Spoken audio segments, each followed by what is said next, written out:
Ia memecah-mecahkan roti itu seraya berkata, "Inilah tubuhku yang diserahkan bagimu. Perbuatlah ini untuk mengenangkan daku." Demikian juga ia mengambil cawan sesudah makan, lalu berkata, "Cawan ini adalah perjanjian baru yang dimeteraikan dalam darahku. Setiap kali kamu meminumnya, perbuatlah ini untuk mengenangkan daku." Saudari-saudara yang dikasihi Tuhan dimanapun Anda berada, dengan hari Kamis Putih kita merayakan perjamuan Tuhan. Kalau kita perhatikan kutipan-kutipan yang diambil dari kitab suci pada hari Kamis Putih ini, lalu kita melihat bahwa dalam bacaan yang pertama jelas bahwa dari satu pihak Yesus bersama murid-muridnya merayakan Paskah Yahudi. Apa itu Paskah Yahudi? Adalah peringatan pembebasan bangsa terpilih itu dari tanah perhambaan di Mesir. Dan kisah malam pembebasan itu kita dengarkan dari bacaan yang pertama tadi.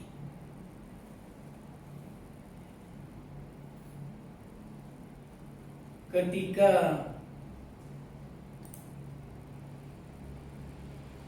malaikat Allah berkeliling untuk menghukum orang-orang Mesir dengan membunuh anak sulung, baik anak sulung manusia maupun anak sulung hewan Mesir. Tetapi ketika malaikat itu melihat ada darah di ambang pintu, lalu selamatlah penghuni dalam rumah itu, karena dengan itu diketahui bahwa itu adalah umat Israel. Sehingga darah anak domba yang dikorbankan pada malam itu menjadi simbol pembebasan dari tanah perhambaan di Mesir. Dan yang selanjutnya dirayakan turun-temurun sebagai hari raya yang disebut roti tak beragi. Karena seperti dikatakan tadi itu mereka makan roti tak beragi dengan daging anak domba yang dibakar itu. Dan itu terus-menerus diperingati sepanjang sejarah. Dan sebagai orang-orang Yahudi, Yesus dan murid-muridnya pun merayakan Paskah itu setiap tahun. Dan perayaan pada perjamuan terakhir itu, perjamuan Tuhan terakhir itu adalah sebetulnya perayaan Paskah Yahudi, di mana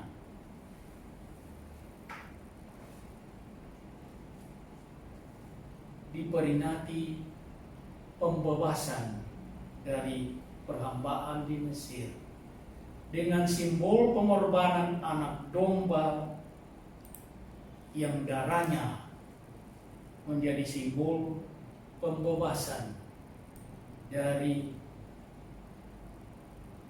kematian. Nah, Selanjutnya dari secara turun-temurun itu dirayakan dengan pengorbanan seperti yang dibuat pada malam pembebasan dari Mesir itu. Dan lama-kelamaan persembahan itu, anak domba itu kepada Tuhan, itu secara khusus dilaksanakan oleh imam yang adalah keturunan Harun. Nah, ini dirayakan dari satu pihak oleh Yesus bersama murid-muridnya pada perjamuan terakhir itu. Tetapi lihatlah, perjamuan terakhir itu diubah secara hakiki dan diberi makna baru yang hakiki oleh Yesus Kristus sendiri.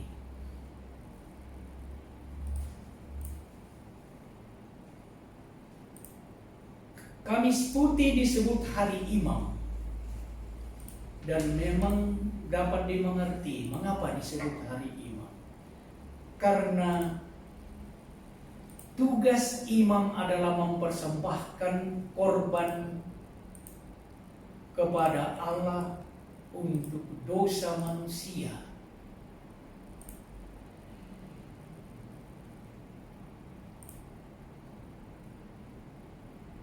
Dan lihatlah apa yang dibuat oleh Yesus pada perjamuan Tuhan itu.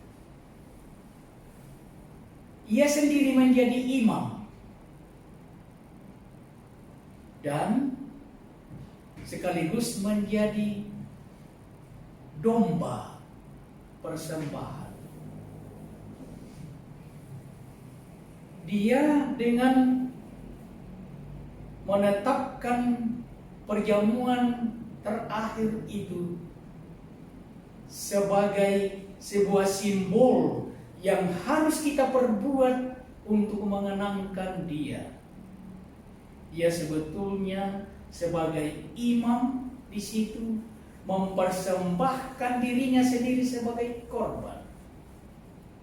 Jadi berbeda dengan dalam perjanjian lama, imam mempersembahkan domba korban. Dalam perjamuan terakhir, Yesus mempersembahkan dirinya sendiri. Dan itulah simbol kematiannya di atas salib besok harinya pada Jumat Agung. Nah, oleh karena itulah sebagai imam, Yesus menetapkan, boleh dikatakan dari satu pihak Ekaristi. Jadi kecuali sebagai hari imam, Kamis Putih juga adalah boleh dikatakan dari satu pihak adalah institusi Ekaristi sebagai persembahan utama. Jadi dengan Kamis Putih kita merayakan hari imam. Yesus mempersembahkan korban yang adalah dirinya sendiri.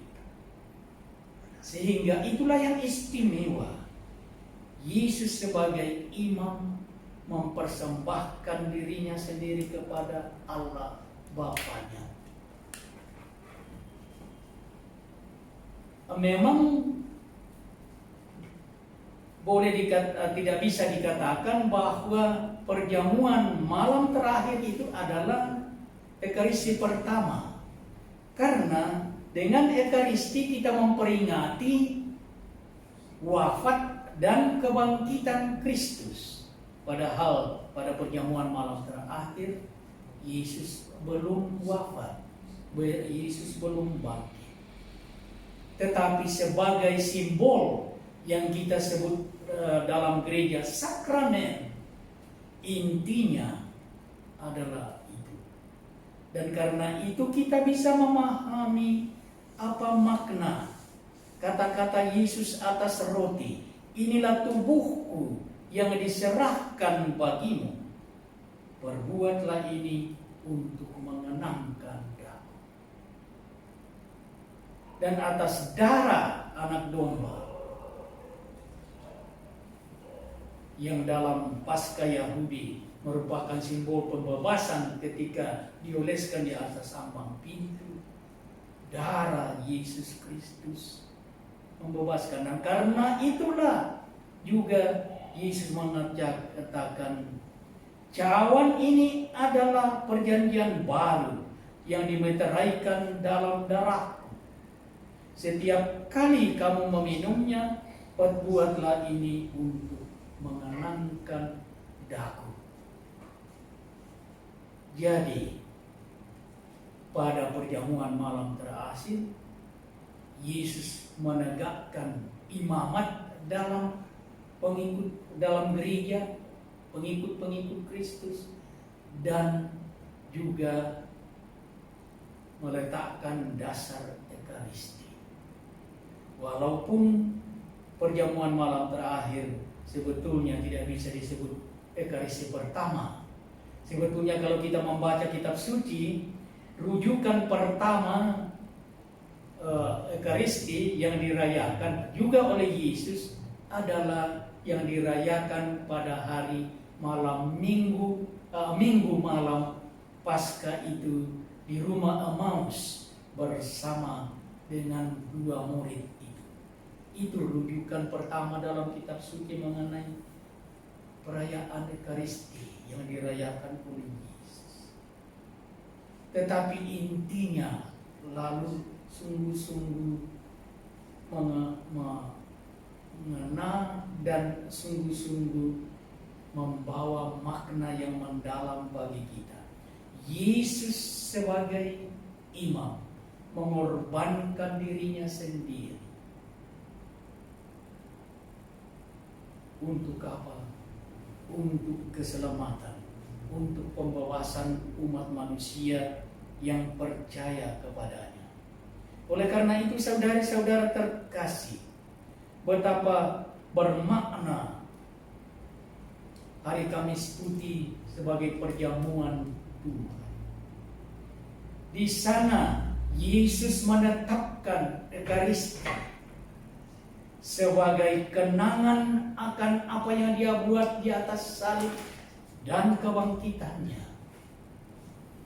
Dia sebagai imam mempersembahkan dirinya sendiri untuk menebus dosa-dosa kita, untuk membawa penyelamatan kepada kita. Dan dengan demikian, moga-moga perayaan Kamis Putih kita semakin mendalami dan memahami makna perayaan Ekaristi yang kita rayakan setiap kali, dan yang sementara juga kita rayakan pada hari peringatan Kamis Putih ini. Yesus mengambil roti dan atasnya Dia mengatakan, inilah tubuhku yang diserahkan untuk kamu. Dan atas piala yang berisi anggur, cawan ini adalah perjanjian baru yang dimeteraikan dalam darahku.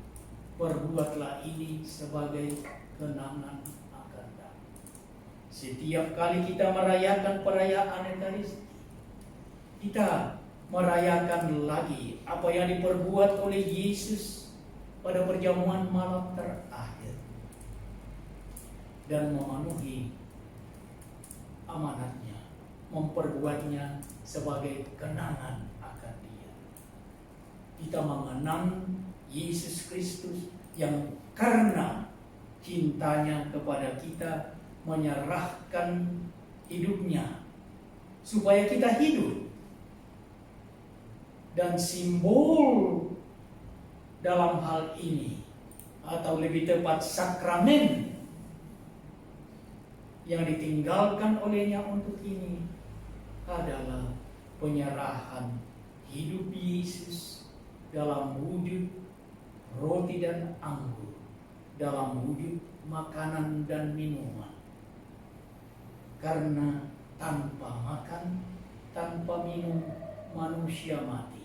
Demikianlah juga tanpa Yesus Kristus, tanpa menerima Yesus Kristus, kita mati secara rohani. Oleh karena itu saudara-saudara, mari kita merayakan Kamis Putih ini dengan sekali lagi mencamkan pesan yang diberikan oleh Kristus Yesus Tuhan kita pada perjamuan malam yang terakhir itu. Yesus memecah-mecah roti itu seraya berkata, "Inilah tubuhku yang diserahkan bagimu. Perbuatlah ini untuk mengenangkan engkau." Demikian juga ia mengambil cawan sesudah makan, lalu berkata, "Cawan ini adalah perjanjian baru yang dimeteraikan dalam darahku. Setiap kali kamu meminumnya, perbuatlah ini untuk mengenangkan aku." Mari saudara-saudara, kita lanjutkan perayaan ini melaksanakan amanat yang diberikan oleh Yesus pada perjamuan malam terakhir.